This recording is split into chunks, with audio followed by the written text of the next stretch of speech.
आइए सुनिए, देखिए, समझिए सनातन सत्य। जैसी दृष्टि वैसी सृष्टि, दृष्टि विज्ञान। कुदरत, कुदरती रचना एवं कुदरत के कानून से शाश्वत सुख की प्राप्ति। जोधपुर के परम पूज्य महात्मा उपासक प्रोफेसर डॉक्टर सोहन राज तातेड़ के निर्देशन में सनातन सत्य। जैसी दृष्टि वैसी सृष्टि, दृष्टि विज्ञान।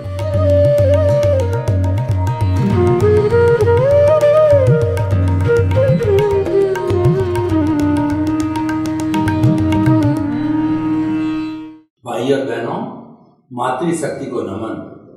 आज हमारा सुंदर विषय अर्जन एवं विसर्जन। अर्जन का अर्थ होता है अर्न करना, प्राप्त करना, कमाना, जोड़ना। और विसर्जन का अर्थ होता है खर्च करना, दान देना। और जो हमें कुछ हमारे पास है उसको बांटना, वह विसर्जन कहलाता है। ये अर्जन और विसर्जन हमारे भौतिक जगत में भी लागू तो होता है और अध्यात्म जगत में भी लागू होता है। तो अर्जन और विसर्जन को हम दोनों कोण से समझने की कोशिश करेंगे, क्योंकि व्यवहार शुद्धि बिना निश्चय शुद्धि नहीं है। हमें मूलतः हमारे व्यवहार को शुद्ध करना है, हमारे कर्म शरीर को साफ करना है। बाकी मूल स्वरूप में जो हमारे को शाश्वत सुख की प्राप्ति करनी है, और जो सुख की स्थिति में तो ऑलरेडी है, हमारा अस्तित्व सुख की स्थिति में है, लेकिन उसको प्रभावित कर दिया गया है कर्म शरीर ने। तो उसको समाप्त करना हमारा मुख्य ध्येय है, टारगेट है, लक्ष्य है। तो हम किस तरीके से अर्जन और विसर्जन के अंदर संतुलन बिठा करके उसको हम शून्य करते हैं। हम देखिए, कोई भी बात करें वो हमारे लक्ष्य के इर्द गिर्द होनी चाहिए। जब लक्ष्य के इर्द गिर्द बात होती है तो वो लक्ष्य पुष्ट होता है, और लक्ष्य को पुष्ट करना धीरे धीरे लक्ष्य की प्राप्ति करना होता है, क्योंकि मेन काम लक्ष्य ही होता है, और लक्ष्य की मेन प्राप्ति ही अचीवमेंट कहलाता है।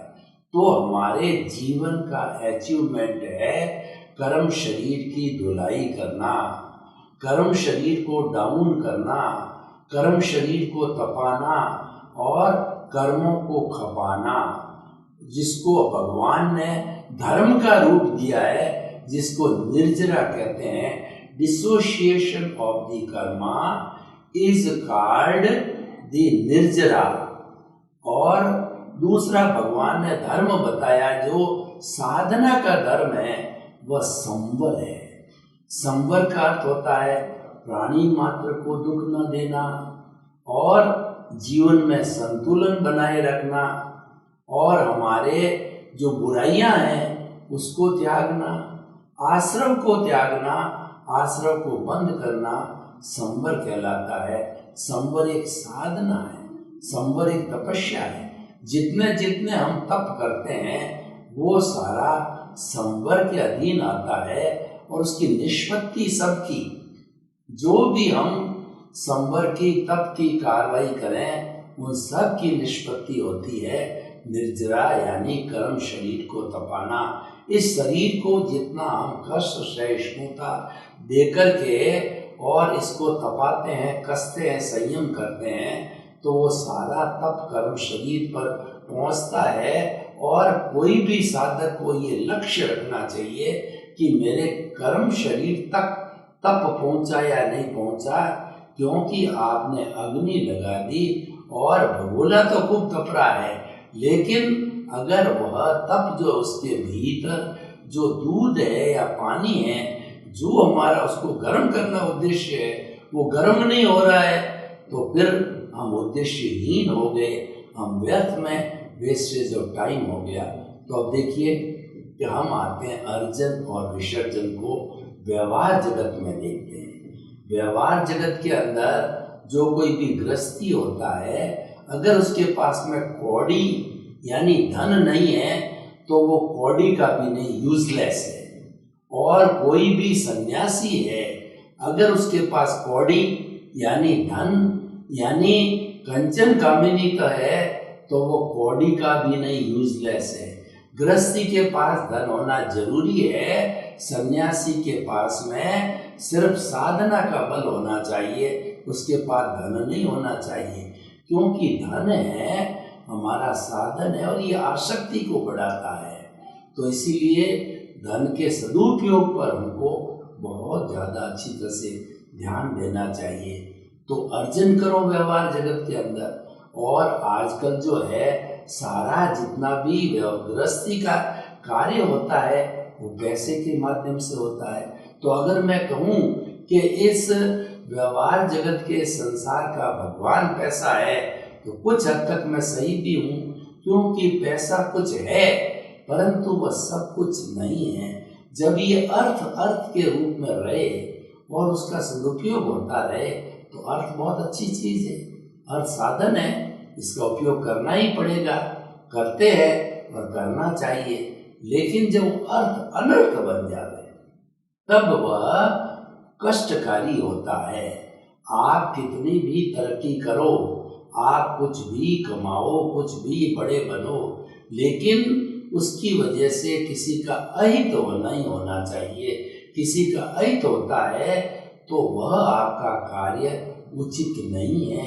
ये हमारे समाज के एथिक्स है, समाज के नियम है। इसको परोपकार कहते हैं कि हमें कुछ भी करना कार्य है वो लोगों की भलाई, जगत कल्याण, जय जगत और लोक निर्माण के लिए करना चाहिए। तो भाई और बहनों, अर्जन हर व्यक्ति करता है और करना ही पड़ेगा, क्योंकि गृहस्थी को अर्जन के बिना काम नहीं चलता। गृहस्थी की मूलभूत आवश्यकता है रोटी, कपड़ा, मकान, शिक्षा, चिकित्सा है। तो इसकी जितनी जितनी नीड्स है मनुष्य के शरीर की, उसके परिवार की, और कभी कभी अतिथि भी आ जाता है, अतिथि देवो भव होता है, तो उसकी भी सेवा करनी होती है। और समाज है, देश है, हर जगह व्यक्ति को कंट्रीब्यूट करना पड़ता है, तो उसके लिए अर्जन करना आवश्यक है। इसलिए गृहस्थी जो है ईश्वर से प्रार्थना करता है कि साईं इतना दीजिए जामे कुटुंब समाए, मैं भी भूखा नहीं रहूं और साधु न भूखा जाए।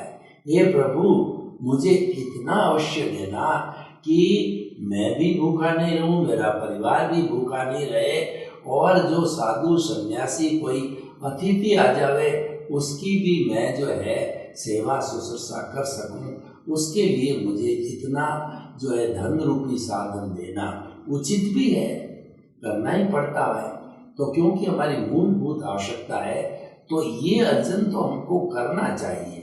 और देखिए, अब विसर्जन की बात कब आती है कि व्यक्ति का, देखिए हर व्यक्ति का जो है वह जो कहना चाहिए निभाव का या उसकी रोजी रोटी का प्रश्न है, वो तो थोड़े से समय में, थोड़े से परिश्रम से हल हो जाता है। लेकिन कई इतने भाग्यशाली होते हैं कि आवश्यकता से 100 गुना, 1000 गुना अधिक उनके जो पुण्योदय से उसको मिलता है।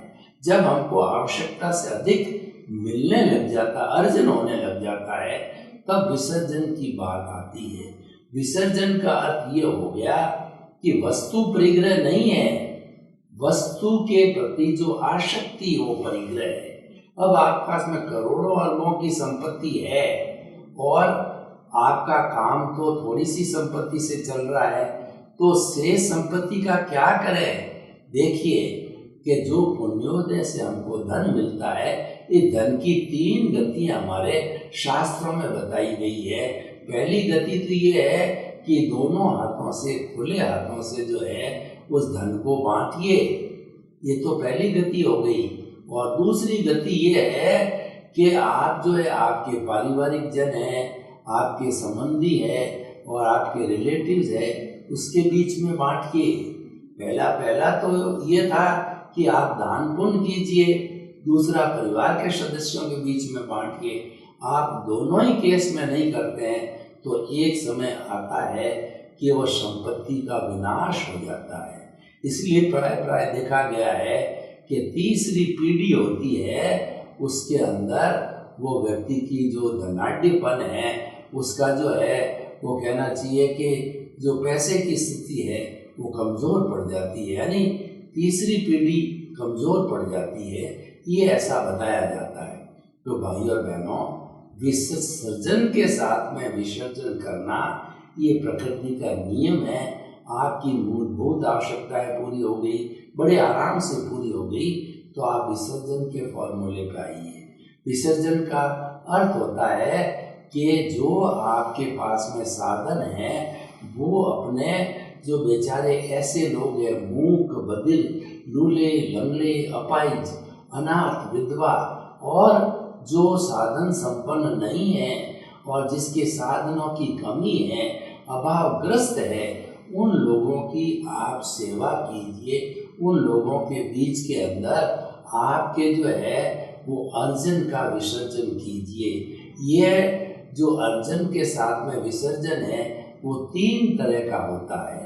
पहला मन से होता है, दूसरा पहले जो है वो आपके शरीर से होता है, यानी मन से होता है, और दूसरा होता है तन की सेवा, मन की सेवा और धन की सेवा होती है।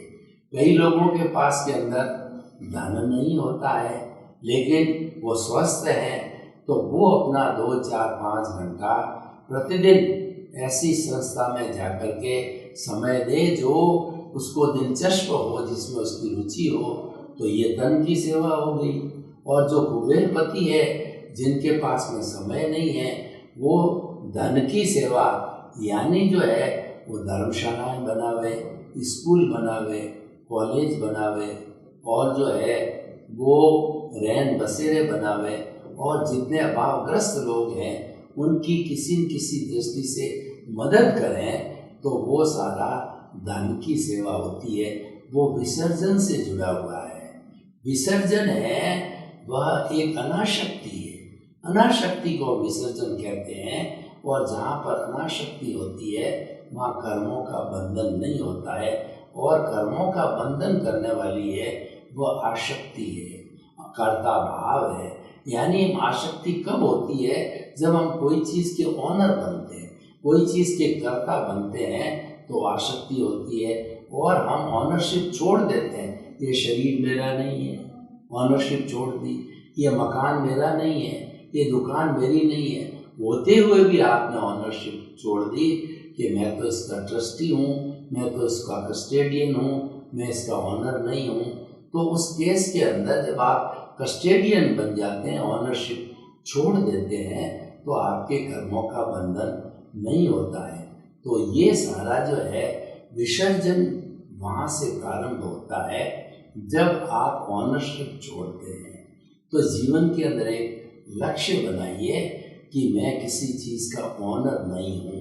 और वास्तव में तो देखिए कि जब सद्गुरु के द्वारा, ज्ञानी पुरुष के द्वारा, हमारे पुण्योदय से जब हमको ज्ञान दिया जाता है, तो ज्ञान देने के समय ही हमारा परमानेंटली कर्ता पद जो है वो ब्लॉक कर दिया जाता है। कर्ता पद से हमको हमेशा हमेशा के लिए फॉरएवर हटा करके और हमको जो है वो अंतरात्मा पद के ऊपर बिठा दिया जाता है, और वहाँ से हमारी तरक्की प्रारंभ हो जाती है। ये विसर्जन की अवस्था है। कर्ता अकर्ता हो गए तो फिर हम मालिक ही नहीं है, तो विसर्जन करना ही है। वहाँ पर दो कोई बात, विसर्जन होता भी है, करना भी है और किया भी जाता है, क्योंकि आवश्यकता की तो पूर्ति होगी और शेष के हम मालिक नहीं है, तो ऑटोमेटिकली वो काम होता रहता है। तो भाई और बहनों, और भीतरी जगत के अंदर मूल हमारा जो मालिक है वो प्रभु विराजमान है, वो हमारी चेतना है, और जिसमें चेतना होती है वही ज्ञान दर्शन कर सकता, वही जानना देखना कर सकता। मैं इस कैमरे को देख रहा हूँ तो देखने वाली चेतना है, इस कैमरे की हर चीज को जान रहा हूँ। तो ये जानना और देखना कौन कर रहा है? ये जो कर रहा है वो चेतना है, और जड़ ये नहीं कर सकता। कैमरा मुझे ये नहीं कर सकता कि ये सोहन राज जी है और सोहन राज जी को मैं देख रहा हूँ, नहीं कर सकते, क्योंकि उनके अंदर चेतना नहीं है। पर मैं कर सकता हूँ इस कैमरे के अंदर, कि कह सकता हूँ ये कैमरा मैं देख रहा हूँ और मैं जान रहा हूँ कैमरे की लंबाई इतनी, चौड़ाई इतनी, ऊंचाई इतनी, और ये फला मॉडल है। सारी सारी एक एक विवेचना को मैं कर सकता हूँ, कैमरा नहीं कर सकता। यही मुख्य जड़ और चेतन का भेद है। तो जो है, हम अध्यात्म जगत की बात करें तो अध्यात्म जगत में सबसे बड़ी विशेषता ये है कि प्रभु विराजमान है, प्रभु ज्ञान दर्शन वाला है। वो अनंत ज्ञान, अनंत दर्शन, अनंत शक्ति और अनंत सुख का धाम है, और वह ज्ञाता दृष्टा होने के कारण वो अमूर्त है, और वो अव्यापाद है, टंकोत्कीर्ण है, और जो अजन्मा है, मतलब उसके अनंत अनंत गुण हैं, और मुख्य बड़ा लक्षण है आनंद है। तो आनंद को पाना हो, सुख को पाना हो, और पाना ही लक्ष्य होता है। हर व्यक्ति के जीवन का लक्ष्य होता है मानसिक शांति को प्राप्त करना, आनंद को प्राप्त करना, और सुख की नींव लगाना, सुख को संपूर्ण रूप से प्राप्त करना है। ये मुक्ति की अवस्था होती है। तो कुल मिलाकर के हम जो है भीतरी जगत से बहुत कुछ पाते हैं। भीतरी जगत के नियम अलग होते हैं, बाहरी जगत के अलग नियम होते हैं। बाहरी जगत हमारा स्थूल है, भीतरी जगत हमारा सूक्ष्म है, भीतरी जगत पावरफुल है, भीतरी जगत बाहरी जगत को संचालित करता है। मैं आपको उदाहरण दूं कि आपने कभी अपने मोबाइल के अंदर जो है मेमोरी कार्ड को डलाया होगा, तो एक छोटा सा चिप मेमोरी कार्ड है, उसके अंदर 100 GB तक की भी कहना चाहिए कैपेसिटी होती है। तो पूरी एक सेंट्रल लाइब्रेरी यूनिवर्सिटी की एक जो है इस चिप के अंदर आ जाती है। तो ये कितना बड़ा पावर है। और सूक्ष्म जगत की बात करें तो जो हमारे तारापुर के अंदर थर्मल पावर प्लांट है, उसके अंदर एक अणु को तोड़ करके न्यूट्रॉन, प्रोटॉन वगैरह को तोड़ करके और हजारों जो किलोवाट की यूरेनियम को तोड़ करके किलोवाट की बिजली तैयार की जा सकती है। इसका मतलब सूक्ष्म है, बहुत पावरफुल होता है। और आत्मा तो सूक्ष्म सूक्ष्मतम है, उसके शरीर ही नहीं है, फिर सूक्ष्मता की क्या बात करें। सूक्ष्मता तो शरीर वालों की होती है, चतुष्पर्शी होते हैं, बहुत ही सूक्ष्म होते हैं, अष्टस्पर्शी होते हैं, वो कम सूक्ष्म स्थूल होते हैं। तो इस तरीके से जब आत्मा तो अक्रिया है, उसके जो शरीर नहीं है, तो सूक्ष्म और सूक्ष्मतम की क्या बात करें। तो देखिए कि हम जो है भीतरी जगत के अंदर अर्चन और विसर्जन की बात को लागू करें कि हमारा जो कार्बन शरीर है, जिसके कारण ये आत्मा और शरीर बंधे हुए हैं, कर्म शरीर है। तो इस जन्म के अंदर कर्म शरीर का मान लीजिए x घनत्व था, उसका x वॉल्यूम था। अब हमने उसको धीरे धीरे x+10 किया, x+20 किया। इसका मतलब ये है कि हम उस कर्म शरीर को बढ़ाते जा रहे हैं। तो ये तो जो है ये अर्जन की प्रक्रिया, इसको हम चार्ज कहते हैं। कुछ न कुछ चार्ज करते रहे। ये जो प्रतिष्ठित आत्मा हमारे वर्तमान में शरीर के साथ जुड़ी हुई है, ये भाव डाल करके, कॉजेज डाल करके और उसके अनुरूप जो है ये चार्ज करती रहती। इस चार्ज को हम अर्जन करते हैं। और जो पिछले जन्म से जो चार्ज होकर के आया था, वो इस जन्म के अंदर पुण्य और पाप के रूप में वो हमारा उदय और प्रारब्ध के अधीन जो है विसर्जन यानी डिस्चार्ज होता रहता है। उसी वही प्रतिष्ठित आत्मा पूर्व जन्म की इस जन्म में डिस्चार्ज जो है प्रतिष्ठित आता है, और इस जन्म की जो है चार्ज प्रतिष्ठित आत्मा आने वाले जन्म की प्रतिष्ठित आत्मा होगी। तो ये हमारा जो सृजन और विसर्जन का ये अर्जन और विसर्जन कहिए, वो दोनों साथ चलता रहता है।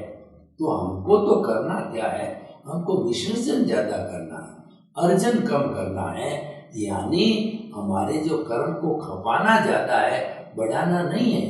क्योंकि बढ़ते जाएंगे तो भाव भवान्तर से हम जो है घूमते आ रहे हैं इस 84 लाख के जो है चक्कर के अंदर, और अपना अर्जन बढ़ता गया, यानी हमारी कॉजल बॉडी बढ़ती गई, कर्म शरीर बढ़ता गया, तो फिर हम कई कई जन्मों तक और घूमते रहे। घूमना हमारा लक्ष्य नहीं है, क्योंकि वो दुख का कारण है। और हम क्यों घूमें, तो ये सारी चेतना कब जगती है, मनुष्य को ही जगती है और किसी प्राणी को नहीं जगती है। इसीलिए मनुष्य को जो है सत्संग करनी चाहिए, और सत्संग के अंदर ये चाह पैदा की जानी चाहिए, इच्छा पैदा की जानी चाहिए कि मुझे स्वरूप की जानकारी करनी है। स्वरूप की जानकारी का अर्थ हो गया कि शाश्वत सुख को प्राप्त करना है।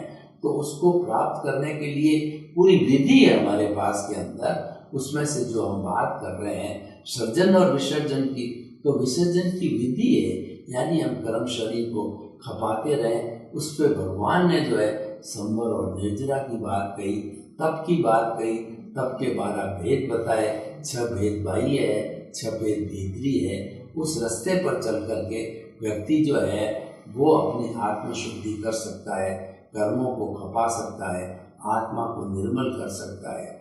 और जब आत्मा निर्मलता की ओर बढ़ती है तो स्नेह स्नेह कुछ ही भावों के अंदर हमारा नया चार्ज रुक गया, और पुराना जो डिस्चार्ज रूप के अंदर जमा हुआ जो है बर्फ की शिला की तरह जमे हुए कर्म है, वो धीरे धीरे वो बर्फ पानी बन करके और समाप्त हो जाएगा। यानी वो भोग लिए जाएंगे, और भोगने के बाद में समाप्त हो जाएंगे।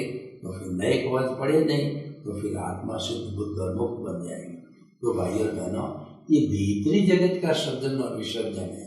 ये भीतरी जगत का जो है वो हमारा सारा अर्जन और विसर्जन है। बाहरी जगत को पहले समझा हमने, भीतरी जगत को अभी समझा, तो दोनों को हम समझ लेते हैं। तो हमें सामंजस्य बिठाना चाहिए कि बाहर का जगत जो है वो जड़ से संचालित है, यानी जड़ रूप के अंदर जो हमारे साधन हैं वो पुण्योदय से मिलते हैं, तो दूसरों के उपयोग में आवे, वह विसर्जन है, वो परोपकार है, वो जगत कल्याण है, वो जय जगत है। और वह जो है वो जगत के जीवों का सम्मान करना है। और भीतरी जगत के अंदर हमारा जो कर्म शरीर है उसका विसर्जन करना, उस कर्म शरीर को पतला करना। पतली पहाड़ ये हमारे कहा जाता है। गुरुजी कहते हैं कि चेला पतली पहाड़।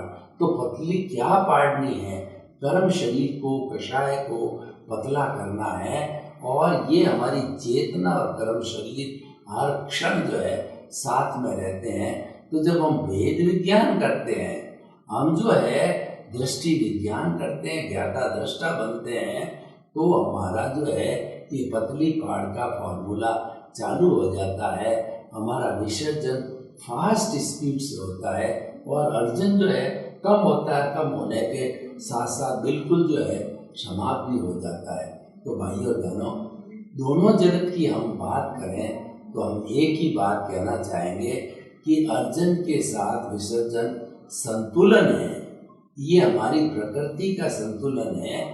इस संतुलन को हमें बिठाना चाहिए, और इस संतुलन को बिठाने के लिए हमारे पास जो मुख्य साधन है वो ज्ञान का साधन है। वो ज्ञान का साधन होना चाहिए। अगर आपके पास में ज्ञान का साधन नहीं है तो आप संतुलन कैसे बिठाएंगे?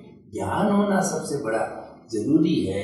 देखिए, जब आपको आत्मा का ही ज्ञान नहीं है कि जानने वाला कौन है, देखने वाला कौन है, इस स्थूल शरीर को बनाने वाला कौन है, और जब हम इसका पूरा एनालिसिस करेंगे, पूरी जानकारी करेंगे, तभी तो हमारा जो संतुलन बैठेगा। तो हम अपने स्वरूप की जानकारी करें, और स्वरूप की जानकारी करके अपने कर्मों को खपाएं। ज्यों-ज्यों स्वरूप की जानकारी तीव्र होती जाएगी, where there is a will there is a way, जब आपकी इच्छा जागृत हो जाएगी और इच्छा जो है बहुत ही कहना चाहिए पावरफुल हो जाएगी, तो निश्चित तौर पे हमारा कर्म शरीर है वो भी उसी स्पीड से जो है वो गलने लग जाएगा, वो कम होना लग जाएगा। इसीलिए जो है वो हमारा रियल पुरुषार्थ कहेगा, तो हमें वो करते रहना चाहिए। तो भाइयों और बहनों, हम आपको बताना चाहते हैं कि अर्जन के साथ विसर्जन है, ये जो हमारे व्यवहार जगत पे भी उतना ही लागू होता है जितना निश्चय जगत में लागू होता है। देखिए, व्यवहार जगत के अंदर जो है हम हमारे जीवन का जो मुख्य ध्येय अर्जन का है, हम करते रहते हैं, करना चाहिए, करना पड़ेगा, कोई बात नहीं है। लेकिन जब तक उसके साथ विसर्जन का संतुलन का फॉर्मूला नहीं बैठता है तो फिर वो एकांगी हो जाता है, और एकांगी दृष्टिकोण हमेशा ही दुखदायी होता है, अनेकांतवादी दृष्टिकोण सुखदायी होता है। तो सर्वे भवन्तु सुखिनः सर्वे सन्तु निरामया, लोक के सब जीवों को सुख मिले, शांति मिले, आनंद मिले, प्रेम मिले, सौहार्द मिले, और सभी भ्रातृत्व भाव, भाईचारा के रूप में रहते हुए शांतिपूर्ण सहस्तित्व अपना जीवन यापन करते हुए हम जो है एक सुखी संसार का निर्माण करें। आपके प्रति मंगल भावना।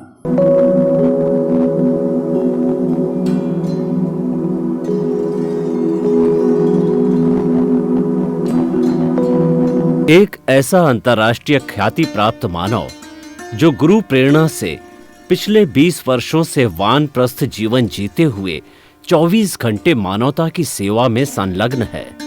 एक ऐसा मानव जो अभी राष्ट्रीय, अंतर्राष्ट्रीय टीवी चैनलों पर 7,500 एपिसोड के माध्यम से सनातन सत्य, आत्मविज्ञान एवं पुनरुत्थान, व्यवहार एवं निश्चय जगत के जीवनोपयोगी विषयों पर हृदय स्पर्शी प्रवचन कर चुका है। उस मानव का नाम है महात्मा उपासक प्रोफेसर डॉक्टर सोहन राज तातेड़। प्रोफेसर तातेड़ द्वारा योग, दर्शन, शिक्षा विषयों पर रचित पीएचडी स्तर के 250 शोध ग्रंथ भारत के 100 प्रतिष्ठित विश्वविद्यालयों में शोधार्थी पढ़ रहे हैं, तथा वे सभी शोध ग्रंथ वहां की सेंट्रल लाइब्रेरियों में उपलब्ध हैं। महात्मा सोहन राज ने अभी तक हजारों स्कूलों, कॉलेजों, विश्वविद्यालयों एवं संस्थाओं में सेमिनार, वर्कशॉप, कैंप लगाकर लाखों विद्यार्थियों को योग, दर्शन, शिक्षा का प्रशिक्षण देकर उन्हें सुसंस्कारित किया।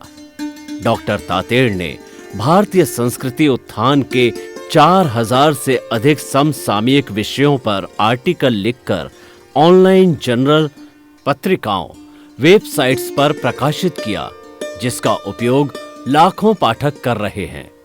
उपासक तातेड़ के 5000 से अधिक आज का सुविचार, आज का शुभ संदेश, आज का मंगल भावना योग आदि चिंतन websites, Twitter, blogger, Facebook, YouTube माध्यमों से लाखों लोग अपना जीवन निर्माण कर रहे हैं। मानवता के मसीहा ऐसे महामानव महात्मा सोहन राज तातेड़ के प्रोफाइल को अभी तक विश्व के 20 लाख दर्शक यूट्यूब पर, 12 लाख गूगल पर एवं लाखों दर्शक फेसबुक, ब्लॉगर, ट्विटर और इंस्टाग्राम पर देख चुके हैं।